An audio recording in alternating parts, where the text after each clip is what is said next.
Assalamualaikum warahmatullahi wabarakatuh.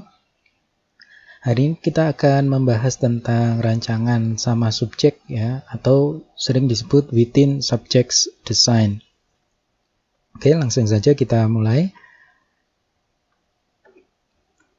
Nah, sebelumnya kita bahas dulu ya, kita review dulu between subjects yang sebelumnya sudah kita pelajari. Jadi di between subjects itu partisipan kita bagi menjadi dua ya, menggunakan random assignment. Kemudian dari proses random assignment ini harapannya ada dua kelompok yang memiliki karakteristik yang setara ya. Nah, kemudian kita masukkan dalam kondisi perlakuan yang berbeda ya, bisa misalnya grup kontrol, grup eksperimen. Nah, kemudian kita beri intervensi dan kita bandingkan hasil dari pengukuran variabel dependent tadi gitu ya. Harapannya yang sesuai hipotesis yang mendapat perlakuan akan berbeda dengan yang tidak mendapat perlakuan. Nah, ini between subjects ya, yang sebelumnya sudah kita pelajari. Nah, sekarang kita akan membahas tentang within subjects ya. Jadi atau rancangan sama subjek ya. Dalam within subject kita membandingkan dua atau lebih kondisi perlakuan pada individu yang sama ya. Jadi kuncinya adalah individunya sama ya. Jadi tidak dibagi menjadi dua kelompok ya. Jadi satu kelompok partisipan tadi berperan dalam lebih dari satu kondisi perlakuan ya, minimal dua kondisi. Itu. Nah, within subjects atau rancangan sama subjek sering disebut juga repeated measures design ya, karena tadi satu partisipan mengikuti lebih dari satu kondisi. Jadi minimal dia harus diukur dua kali ya. Kita melakukan pengukuran dua kali. Oke. Nah, dalam within subjects ini tadi saya sampaikan karakteristiknya adalah bahwa kita menggunakan satu kelompok ya, kemudian dia mendapat beberapa perlakuan gitu ya. Jadi setiap partisipan mengikuti semua kondisi perlakuan ini. Misalnya ada 3 kondisi perlakuan 1, 2, 3, maka setiap individu akan melakukan kondisi perlakuan ini gitu. Nah, ini salah satu struktur dari within subjects ya. Jadi masing-masing dia mendapat perlakuan dan langsung diukur gitu ya. Nah, contoh within subjects ya. Jadi di sini ada penelitian tentang efek humor terhadap kemampuan mengingat kalimat ya. Jadi di sini partisipan diberi daftar kalimat humor dan non humor. Kemudian mereka diminta untuk mengingat sebanyak mungkin kalimat tersebut ya. Jadi seperti ini persis seperti yang struktur sebelumnya. Dia satu kelompok partisipan mendapat humorous sentence, kalimat yang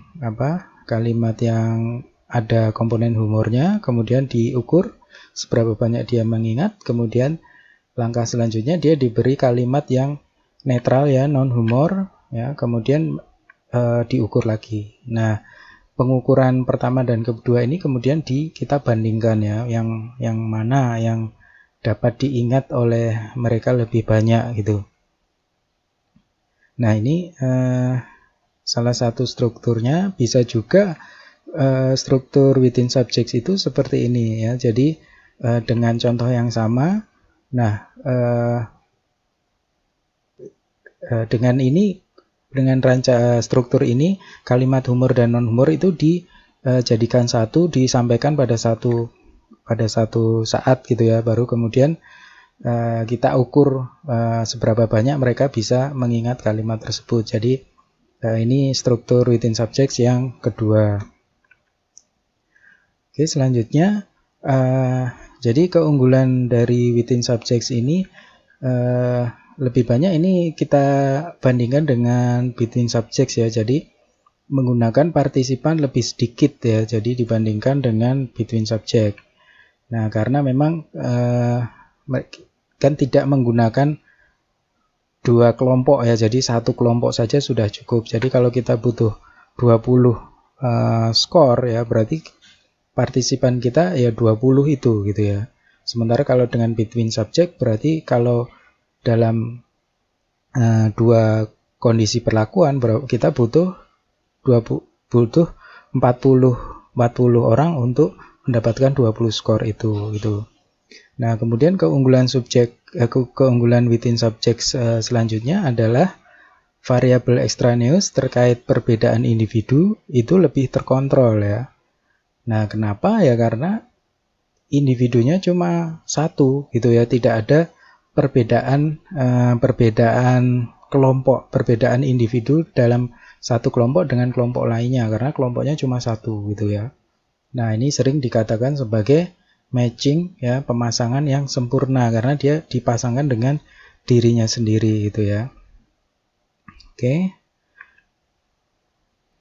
Nah, kekurangan within subjects adalah pada within subjects itu kita tidak bisa menggunakannya untuk semua kondisi penelitian ya. Jadi ada kondisi tertentu yang tidak bisa kita terapkan rancangan sama subjects atau within subjects ini gitu ya. Jadi khususnya untuk treatment yang hasilnya perubahan yang permanen. Jadi perubahan dalam within subjects itu harus yang transient ya atau sementara. Jadi kalau kita membandingkan misalnya dua metode belajar membaca untuk anak, nah setelah anak belajar membaca dengan metode 1, nah kemampuan membacanya kan permanen gitu. Jadi metode 2 tidak bisa kita uji cobakan pada individu yang sama kan, karena dia sudah bisa membaca gitu.